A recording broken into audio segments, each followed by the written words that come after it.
Un decreto real secreto acaba de destrozar a la monarquía. El rey Carlos y William han emitido su sentencia final contra Harry. Si testifica, el exilio es eterno. La guerra de un hijo ha forzado la mano de un rey y de un hermano. La puerta a su pasado se ha cerrado para siempre. Sucedió como lo hacen todos los desastres reales, silenciosamente, detrás de puertas cerradas. No hubo un comunicado de prensa, ni una nota filtrada a los medios, solo un mensaje, transmitido desde los fríos y calculados pasillos del Palacio de Buckingham hasta la lejana calidez de Montecito. Un mensaje con la finalidad de un decreto real secreto. El rey Carlos y su heredero, el príncipe de Gales, habían trazado una línea en la arena, una línea invisible para el mundo pero tan real como los muros de Windsor. Era un ultimátum, entregado no con la furia de un padre o un hermano, sino con la fría precisión de la institución que ahora lideran. La guerra de Harry contra la prensa británica, su inminente testimonio en el alto tribunal, no sería tolerada. Si daba ese paso, si entraba en el estrado de los testigos para librar su batalla personal, cada puente restante hacia su vida anterior sería reducido a cenizas. Fuentes cercanas al palacio, en susurros que viajan desde Clarence House hasta Kensington, confirman que no se trata de una amenaza, sino de una sentencia. Es el punto final, el último acto de un exilio autoimpuesto que ahora se vuelve permanente por orden de la corona. Lo que Harry percibe como una cruzada por la justicia, el palacio lo ve como el acto final de traición. Una misión kamikaze que amenaza con arrastrar a la monarquía al fango de una guerra que no puede ni debe pelear. Se ha convocado un consejo silencioso y la decisión es irrevocable. El aire dentro del palacio es denso, pero no de celebración. Es frío, controlado, calculado. La monarquía, enfrentando su momento más vulnerable en décadas con la crisis de salud del rey y la princesa de Gales, no puede permitirse una guerra civil pública. La institución debe prevalecer.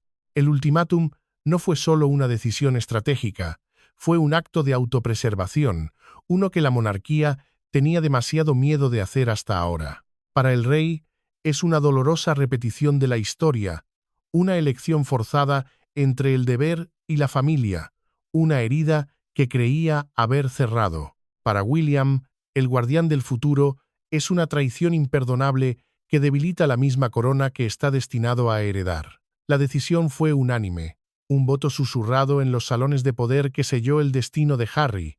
Ya no es solo un príncipe en el exilio, es un agente de caos que debe ser contenido.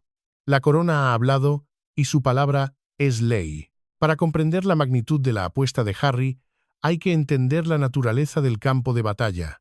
No está simplemente demandando a un periódico, está declarando la guerra a un pilar del establishment británico, Associated Newspapers Limited, el editor del Daily Mail. Y no está solo. A su lado, una constelación de figuras como Sir Elton John, su esposo David Furnish y la actriz Elizabeth Hurley. Las acusaciones son un compendio de las artes oscuras del periodismo. Hackeo de teléfonos, instalación de micrófonos en coches, sobornos a la policía para obtener información confidencial y el uso de investigadores privados para conseguir ilegalmente datos médicos. Es una ofensiva total. Pero ANL no ha respondido con una oferta de acuerdo silencioso, sino con un rugido de desafío. Califican las acusaciones de absurdas y de un intento orquestado para manchar su nombre. Han apostado su reputación corporativa a su inocencia, invocando testimonios jurados de la histórica investigación Leveson que los exoneraron. Por lo tanto, esto no es una simple demanda por difamación. Es un asalto a la credibilidad de la organización de noticias más poderosa del Reino Unido. Para Harry, es la culminación de la lucha de su vida, una guerra que, según él, se libró primero contra su madre y ahora, con toda su fuerza, contra su esposa. Su objetivo declarado no es una indemnización, es una venganza. Busca transformar radicalmente los medios, ver a quienes considera responsables encerrados. Es una misión de aniquilación, una misión kamikaze de la que, según el palacio, no habrá retorno. Esta guerra no se libra por dinero, se libra por algo mucho más fundamental: la reescritura de la historia. Harry no solo busca justicia para sí mismo, busca una vindicación póstuma para Diana, una condena final para las fuerzas que él cree que la destruyeron. Ve su batalla legal como una forma de purga, no solo de la prensa, sino del establishment que, en su opinión, fue cómplice. El problema es que esta purga amenaza con quemarlo todo a su paso, incluida la institución que le dio su plataforma. El palacio lo ve claramente. La misión kamikaze de Harry no es solo un riesgo para su propia reputación, es una amenaza existencial para el delicado equilibrio de poder sobre el que descansa la monarquía. Al atacar a un pilar de los medios, obliga a la corona a una posición insostenible, forzándola a elegir entre un príncipe de sangre y una prensa libre, y en esa elección, la institución siempre elegirá la supervivencia. La decisión de Harry de cruzar esta línea, de convertir su guerra personal en una crisis constitucional, es lo que ha provocado la respuesta final e irrevocable de su padre y su hermano. La corona siempre ha reclamado control sobre el tiempo, pero la línea de tiempo de Harry no solo tiene agujeros, tiene heridas. Heridas que se abrieron mucho antes de que él naciera, en las guerras que su madre libró contra la misma prensa que él ahora busca destruir. Para entender su cruzada, hay que invocar al fantasma de Diana. La única mujer a la que la institución no pudo proteger es la justificación de cada uno de sus movimientos. Él no ve su demanda como una elección personal, sino como un deber hereditario, una deuda de sangre. Cree que está terminando la guerra que ella empezó. Los pasillos del alto tribunal se convierten, en su mente, en el último campo de batalla por el legado de su madre. La prensa que la persiguió por los túneles de París es la misma entidad, el mismo monstruo, que él pretende decapitar. Esta conexión emocional es la fuente de su determinación, pero también su ceguera estratégica. El palacio entiende esto. Saben que Carlos está atrapado entre el recuerdo de la mujer que perdió y la institución a la que sirve. Pero la monarquía no puede operar en base al trauma, debe operar en base a la supervivencia. La guerra de Harry, aunque envuelta en el manto sagrado de la memoria de Diana, es vista desde Londres como un acto de egoísmo que pone en peligro el futuro de la corona por un pasado que no se puede cambiar. El príncipe, en su búsqueda de justicia para su madre, ha olvidado una lección fundamental que ella aprendió de la manera más dura. La institución siempre se protege a sí misma. Diana luchó desde dentro, utilizando a los medios con una habilidad casi quirúrgica para contar su verdad. Harry, en cambio, ha elegido la tierra quemada, atacando desde fuera con una fuerza bruta que no distingue entre aliados y enemigos. Esta falta de matiz es lo que más alarma al palacio. No temen la verdad de Harry, temen su método. Temen que al intentar vengar a la princesa, termine destruyendo el reino que sus hijos están destinados a heredar. El fantasma de Diana no es solo una motivación para Harry, es un espectro que acecha a la monarquía, un recordatorio constante de su mayor fracaso. Y ahora, su hijo menor está decidido a reabrir esa herida en el escenario más público posible, sin importarle quién sangre en el proceso. La verdad, para la corona, es un arma de doble filo, y Harry la está blandiendo como una espada. La credibilidad es la moneda de cambio en cualquier proceso judicial. Y es aquí donde la Santa Cruzada del Duque comienza a parecerse más a un pacto desesperado con el diablo. Las armas que ha elegido para esta batalla son lo que transforma su lucha en una misión suicida. Su caso no se basa en filtraciones desde dentro de la redacción del Mail, sino en los testimonios de un grupo de individuos profundamente manchados. Son, como lo expresó un comentarista legal con sombría elocuencia, un cónclave de criminales, de hackers telefónicos, de borrachos. Son los soldados de a pie de las guerras de los tabloides de principios de los 2000, hombres que han cumplido penas de prisión precisamente por las prácticas que Harry ahora denuncia. En el centro de su testimonio se encuentran nombres infames en los anales de Fleet Street.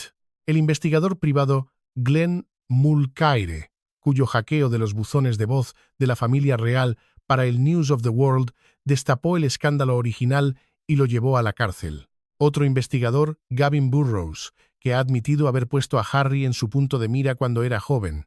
El equipo legal del Mail, compuesto por algunos de los abogados más astutos y feroces de la nación, no necesitará simplemente socavar sus testimonios. Solo tendrán que presentar su historial documentado. La pregunta que plantearán al tribunal y al mundo es devastadoramente simple. ¿Por qué deberíamos creer ahora a un delincuente convicto? Este es el arsenal de Harry, un ejército de pecadores en busca de redención o quizás de un último día de paga. El príncipe, en su afán por encontrar munición contra sus enemigos, ha recurrido a las mismas tácticas oscuras que denuncia. Ha comprado la lealtad de hombres cuya moralidad es, en el mejor de los casos, maleable. Esta alianza profana es el talón de Aquiles de su caso. Al basar su búsqueda de la verdad en las mentiras de otros, ha construido su castillo sobre arena. El palacio observa este desarrollo con una mezcla de horror y una sombría sensación de validación. Para ellos, demuestra lo que siempre han sospechado, que la cruzada de Harry no se trata de principios, sino de venganza a cualquier precio. Han visto este tipo de pactos antes, en las sombras de la historia real, y saben que nunca terminan bien. La verdad, cuando se compra a criminales, rara vez es pura, y una victoria obtenida con tales armas nunca podría ser honorable. El arsenal de los condenados no solo amenaza con destruir la reputación del Daily Mail, amenaza con consumir al propio príncipe en las llamas de su propia hipocresía.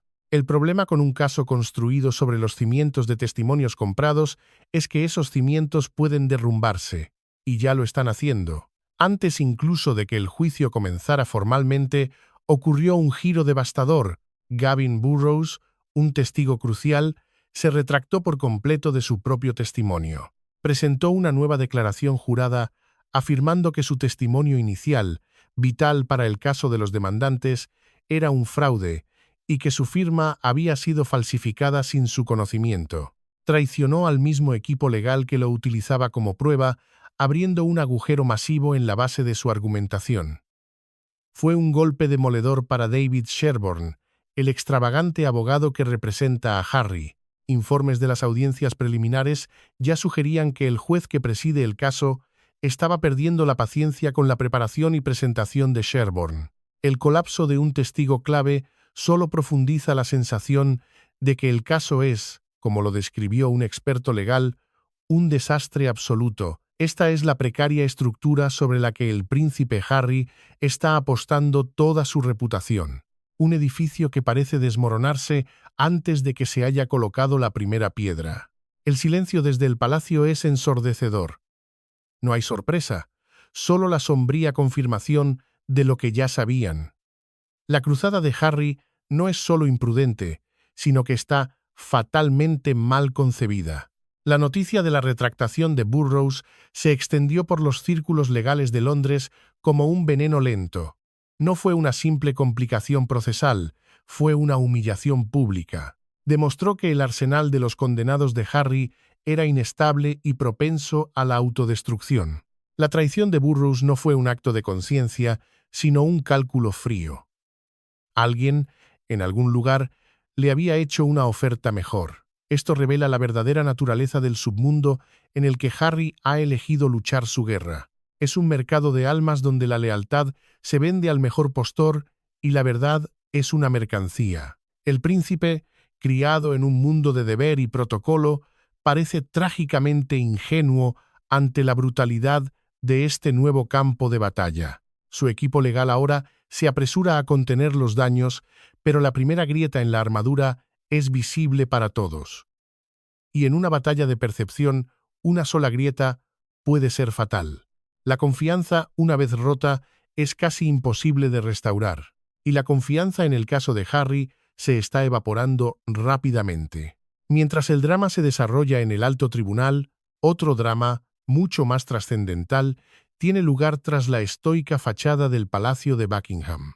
La función constitucional de la monarquía británica se basa en un delicado pacto, a menudo no escrito, con el pueblo y las instituciones que definen la vida nacional, incluida la prensa. La corona, por tradición, permanece por encima de la refriega de los litigios públicos. Ni demanda, ni es demandada que un miembro de la realeza de alto rango no solo lance una demanda de este tipo, sino que testifique personalmente contra un importante periódico nacional, es constitucionalmente aterrador para el palacio, arrastra a la monarquía al fango político, obligándola a tomar partido en una lucha partidista y desagradable. Una fuente cercana a la Casa Real explicó el razonamiento. El deber del rey es ser un símbolo de unidad nacional. El deber del príncipe de Gales es apoyar eso. Esta acción hace exactamente lo contrario. Es divisiva, es personal, y obliga al público a elegir entre un príncipe de sangre y una prensa libre. Es una posición imposible para la corona, por eso se entregó el ultimátum. Fue impulsado por la necesidad de la institución, no solo por el resentimiento. Se ha activado el protocolo de contención, una estrategia diseñada para aislar la amenaza y proteger el núcleo de la monarquía a toda costa. Este protocolo no es un documento escrito, sino un conjunto de entendimientos no verbales perfeccionados a lo largo de siglos de crisis. Su primer principio es simple: cortar la rama enferma para salvar el árbol. Harry, a los ojos de la institución, se ha convertido en esa rama. Su cruzada, por muy justificada que él la sienta, es una enfermedad que amenaza con infectar a todo el cuerpo político.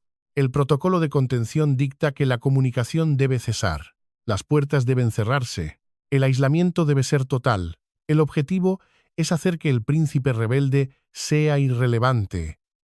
Una voz solitaria que grita en el desierto de California sin el sello de aprobación o la legitimidad que solo la corona puede conferir.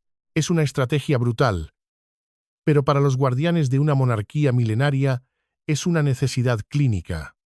No se trata de castigar a un hijo o a un hermano. Se trata de asegurar la supervivencia de un legado. El protocolo es la manifestación de una verdad fría y dura. La monarquía es más grande que cualquier individuo y se sacrificará a cualquiera de sus miembros para garantizar su propia inmortalidad. La decisión de declarar la ruta de Harry como un viaje de ida sin retorno es una medida defensiva, una dolorosa pero esencial amputación para salvaguardar el cuerpo político de la propia monarquía. Para el rey Carlos, es imposible respaldar un intento de un miembro de su familia de socavar un componente importante del establishment británico.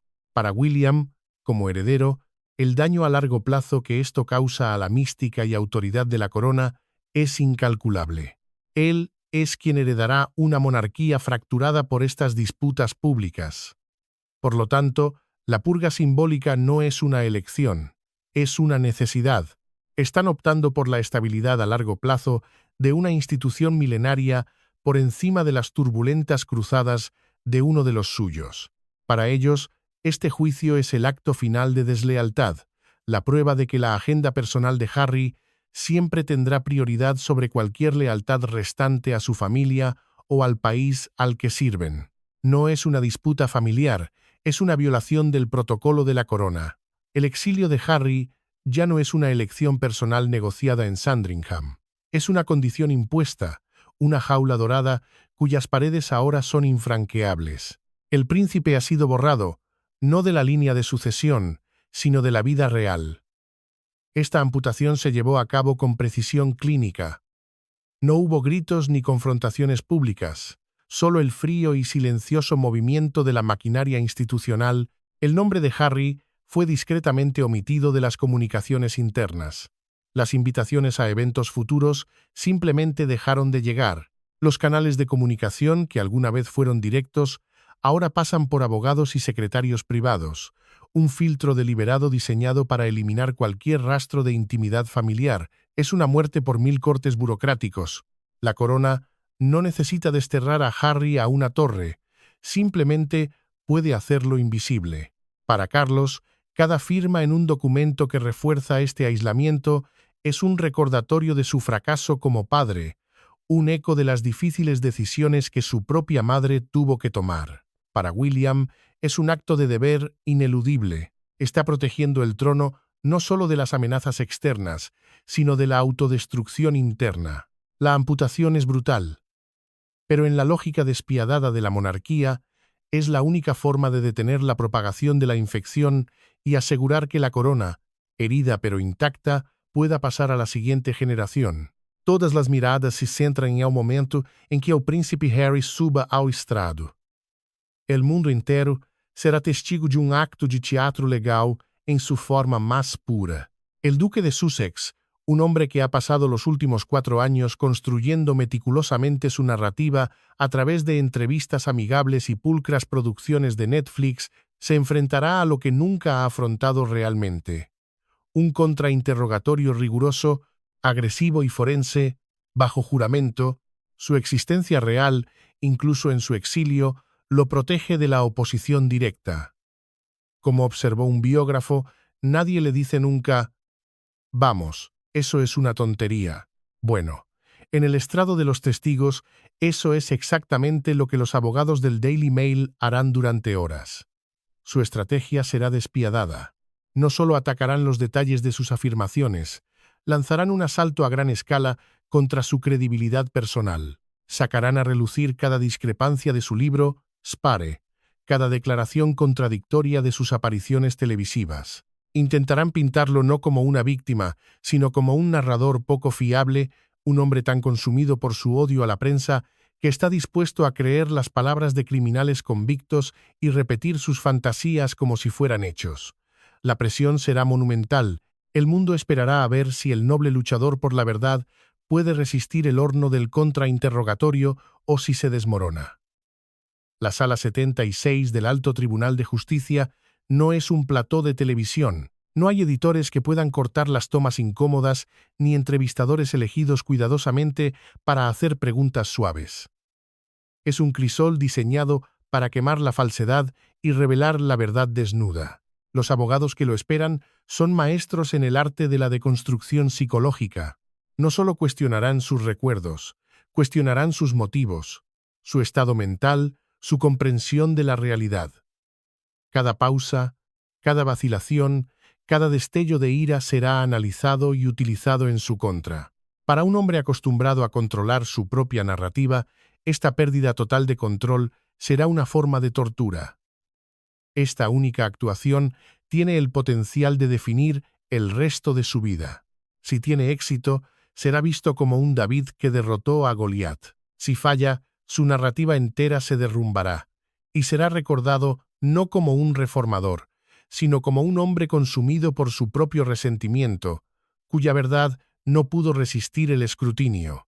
La Sala 76 no es solo una ubicación, es su Rubicón, y al otro lado no hay vuelta atrás. Este enfrentamiento no ocurre en el vacío, está obsesionado por los fantasmas de la investigación Leveson, la exhaustiva investigación pública judicial establecida en 2011 para examinar la cultura, las prácticas y la ética de la prensa británica. Esa investigación sacó a la luz un submundo de operaciones ilegales en varias publicaciones, que culminó con arrestos, penas de cárcel y el cierre del periódico News of the World. Sin embargo, Associated Newspapers salió del proceso Leveson relativamente indemne. Bajo juramento, sus altos ejecutivos negaron categóricamente cualquier participación en el hackeo telefónico. La demanda actual, desde su perspectiva, es un intento malicioso y tardío de reescribir esa historia. Por otro lado, una victoria para Harry no sería solo una sentencia civil, invalidaría esencialmente las conclusiones de Leveson en lo que respecta al Mail, abriendo potencialmente la puerta a lo que Harry más anhela: investigaciones criminales. Lo que está en juego es existencial. Para el Mail es la defensa de su integridad histórica. Para Harry es la oportunidad de lograr un golpe que ni siquiera una investigación judicial pública pudo conseguir. Es un intento de trastocar no solo la línea de sangre real, sino la historia registrada de uno de los mayores escándalos mediáticos de Gran Bretaña. El príncipe no solo está luchando contra un periódico, está luchando contra un veredicto histórico. Está intentando reabrir una tumba que el establishment creía sellada para siempre. Los fantasmas de Leveson no son solo recuerdos, son precedentes legales, testimonios jurados y reputaciones forjadas en el fuego de un escrutinio público sin precedentes. Al desafiar al Mail, Harry está desafiando todo ese legado. Está acusando a algunos de los hombres más poderosos de los medios británicos no solo de malas prácticas, sino de perjurio. Es una acusación de una gravedad inmensa y explica la ferocidad de la defensa del Mail. No están simplemente protegiendo sus finanzas, están protegiendo a sus líderes de la posibilidad de una ruina profesional y personal.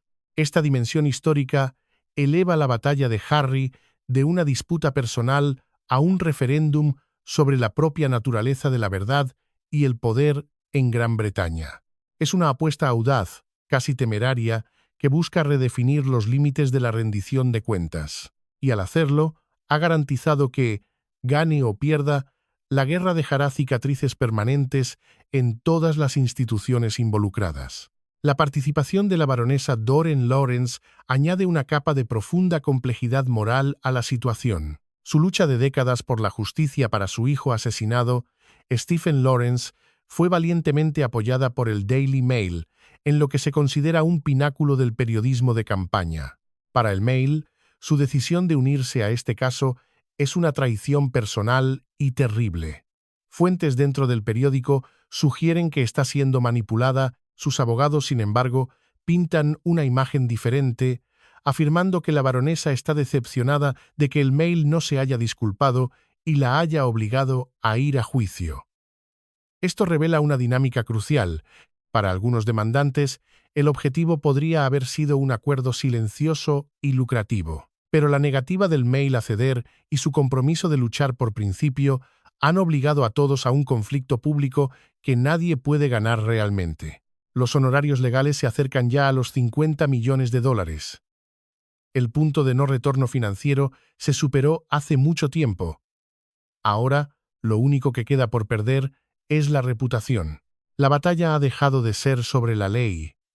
Se ha convertido en una guerra de desgaste moral, donde cada bando se ve a sí mismo como el guardián de una verdad superior, mientras los costes se vuelven astronómicos y el daño irreparable. El dilema de la baronesa Lawrence personifica el laberinto moral en el que ha entrado Harry. En su búsqueda de un enemigo absoluto, ha forzado a una mujer de una integridad incuestionable a una posición imposible, enfrentándola contra el mismo periódico que una vez fue su mayor aliado. Para los observadores externos, esto enturbia las aguas. Ya no es una simple historia de un príncipe contra la prensa malvada. Ahora es una compleja red de lealtades rotas y alianzas incómodas. La presencia de la baronesa le da al caso de Harry una credibilidad que de otro modo no tendría, pero también lo expone a la acusación de utilizar a un ícono de los derechos civiles para sus propios fines vengativos. El Daily Mail aprovecha esta narrativa, presentándose a sí mismos como las víctimas de una traición. Traicionados por una mujer a la que defendieron, es una táctica de relaciones públicas brillante, que desvía la atención de las acusaciones de hackeo telefónico y la centra en la supuesta ingratitud de la baronesa. En esta guerra, la verdad es la primera víctima, y la reputación es el campo de batalla donde se libran las luchas más sangrientas. La batalla legal de Harry, aunque es el problema más explosivo, no es el único que enfrenta la monarquía. Desde otro flanco, la Casa de Windsor sufre el asalto del otro príncipe en desgracia, Andrés, duque de York. Se informa que el príncipe Andrés está considerando escribir su propia biografía. Esto no es un intento de buscar la verdad, es una forma de chantaje. Andrés amenaza con presentarse como una víctima del Me Too para obtener un acuerdo financiero más favorable de su hermano, el rey. Las similitudes con Harry, aunque fundamentales, son evidentes.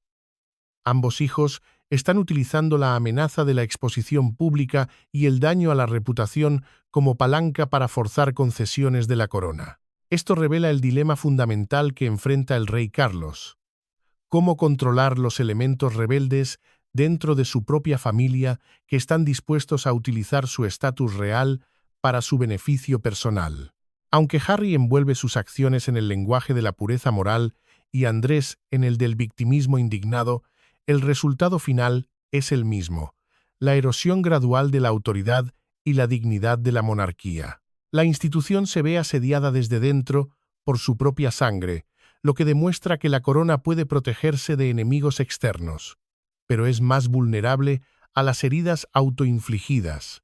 La crisis simultánea de Harry y Andrés expone una debilidad sistémica en la monarquía moderna. En una era de escrutinio mediático implacable, el estatus real ya no es un escudo, sino un arma que puede ser utilizada contra la propia institución. Carlos, en los albores de su reinado, se encuentra luchando una guerra en dos frentes, no contra enemigos extranjeros, sino contra su propia familia. El protocolo de contención puede funcionar para un príncipe a miles de kilómetros de distancia, pero ¿cómo se contiene a un hermano que vive a la sombra del castillo de Windsor en Royal Lodge? Cada amenaza de revelación, ya sea de Harry o de Andrés, es un recordatorio de que los secretos de la familia Windsor son la mayor amenaza para su supervivencia. La corona se enfrenta a la perspectiva de una muerte lenta, no por una revolución, sino por una hemorragia de 1000 revelaciones, cada una de ellas una herida infligida por aquellos que una vez juraron protegerla. La sombra del otro príncipe no solo complica los problemas del rey, los multiplica, creando una crisis de confianza que amenaza con consumir a toda la casa de Windsor. En marcado contraste con el caos que emana de California y Royal Lodge, se encuentra la imagen meticulosamente cultivada del príncipe y la princesa de Gales.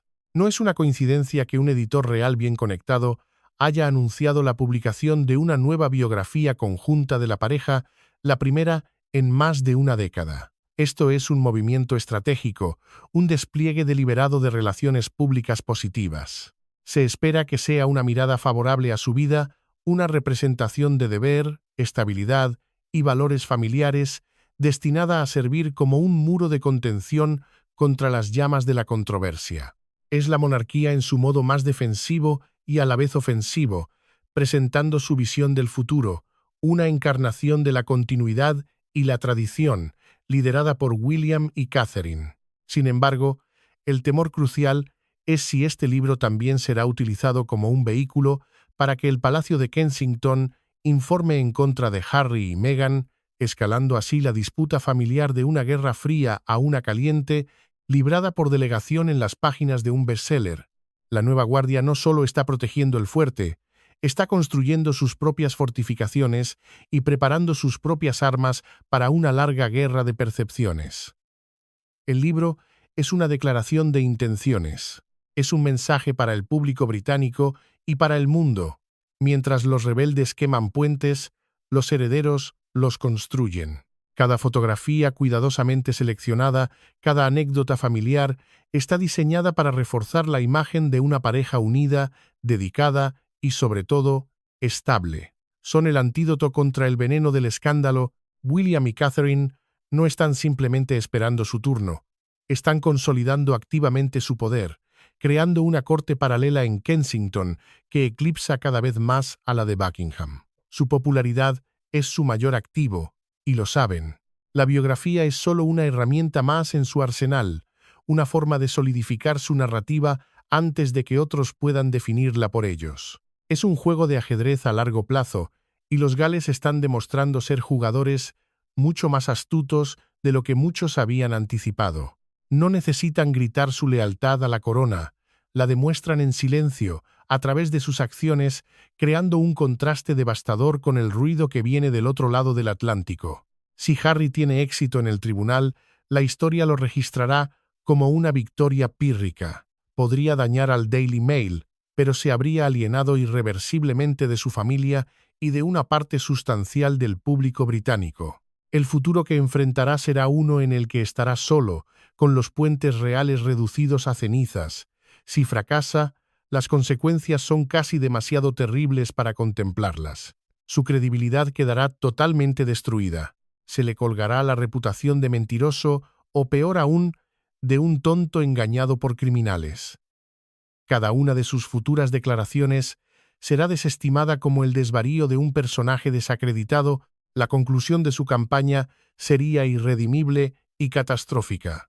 Pero en cierto modo, el resultado del caso legal es irrelevante, porque mientras el mundo espera el veredicto de un juez, el verdadero juicio ya ha concluido. Ocurrió silenciosamente, detrás de puertas cerradas, en los pasillos de poder de Windsor y Buckingham.